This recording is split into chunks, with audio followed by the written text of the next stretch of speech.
Category number 2. وَالَّذِينَ يَبِيتُونَ لِرَبِّهِمْ سُجَّدًا وَقِيَامًا. And there's another group of people who are special to Allah. They spend the entire night either in sajda or standing. Qiyamul layl, tahajjud. Everybody's like, okay, next category. I can't do this category. This one's... You know what's amazing?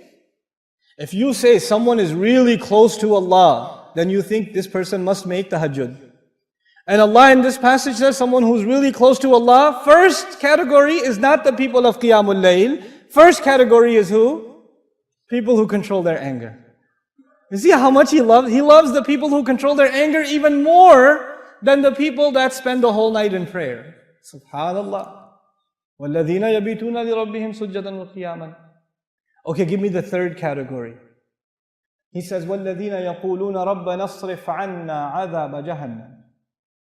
It's so beautiful, this category. There's a group of people Allah loves because the only thing, they just ask Allah, Ya Allah, I don't want to see Jahannam. I don't want to take me away from Jahannam. I don't want to be turned away from it. إِنَّ عَذَابَهَا كَانَ غَرَامًا إِنَّهَا سَاءَتْ مُسْتَقَرًّا وَمُقَامًا. Its penalty is very heavy. It's a huge penalty. I can't bear it. I can't even think about Jahannam. It is a terrible place to be for a little while or for a long time. I have to explain this part to all of you. It is a terrible place to be, mustaqarran, for a little while, wa muqaman, long term. Now, there are some people, like I'm sure you've seen this on YouTube if you follow my videos. There was a young girl in Florida at a youth program. She asked me a question. She wrote it down. She said, I do a lot of haram things.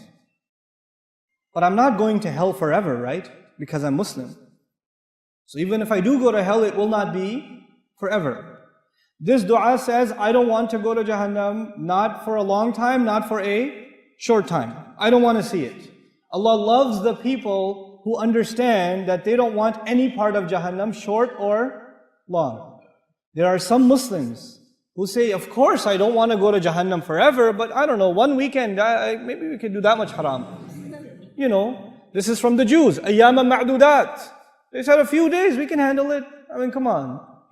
You know, after that it's like Jannah, man. It's okay. So then you party here, you pay one weekend price, and then you go back to Jannah. What's the big deal?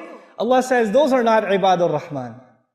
Ibadur Rahman are the people, the special people to Allah are the people who say, Ya Allah, I don't want to see Jahannam, not for a day, not for 2 days, not for a minute, not for a second, and not permanently. I don't want anything to do with Jahannam. I know it'll take a long time for me to explain this, but I want to take a minute or 5 minutes at least to explain this to you. There's an ayah in Surah Al-Anbiya. There's one ayah in Surah Al-Anbiya that describes the least punishment in Jahannam. Jahannam is described in so many places in the Quran, but the least, I mean the easy punishment of Jahannam is described in Surah Al-Anbiya. How easy is it?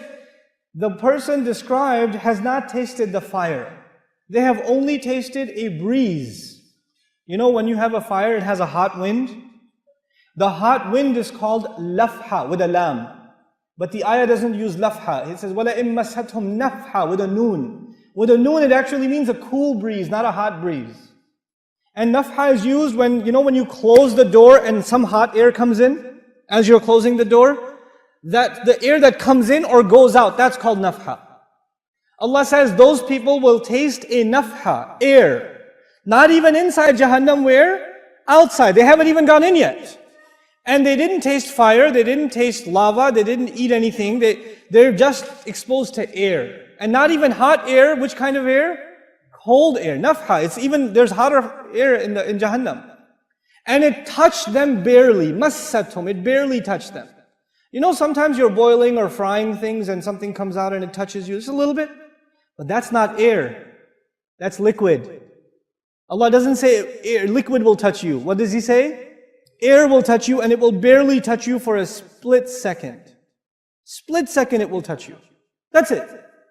And it won't even be the full-fledged air. It will be not nafhatu adhabi rabbik. It will be nafhatun min adhabi rabbik, min littaqleel. It's to make it very little bit of air. It's just tiny little bit. So it's not even the whole door was opened and the wind came in. It was like a tiny little, you know how you have window inside the window? a little bit of it opened, and a little bit of an air came out, and you felt it on your skin just for a split second. And then this is the only torture this person received. There is nothing else yet. And they're not even in hell yet. They're still outside. That's evident from the word nafha. He says, Ya waylana, the person swears, I have never felt more torture ever in my life. This is the worst, I must be in the worst part of hell. Wayl, the Rasul ﷺ describes wayl as the worst part of hellfire, so scary that hell itself is afraid of it. Jahannam is afraid of wayl. And this guy says, I must be in wayl. Ya waylana. He's not even inside yet. The Muslim understands, the believer, the student of Quran understands, إِنَّهَا سَاءَتْ مُسْتَقَرًّا وَمُقَامًا. I cannot be there for a little while and a long time, I know. I should not have the mentality of Bani Israel who said, لَن تَمَسَّنَا النَّارِ إِلَّا أَيَّامًا مَعْدُودَاتٍ. Just a few days, we can handle it. You know, I've had long, hard, hot road trips outside with no air conditioning. I'm tough. No. إِنَّهَا سَاءَتْ مُسْتَقَرًّا وَمُقَامًا. This is a category by itself. These people are special to Allah. The only thing they ask Allah is, Ya Allah, I don't want Jahannam. I don't want Jahannam. Never, at all. That dua itself qualifies you to be special to Allah. Subhanallah. What a mercy from Allah.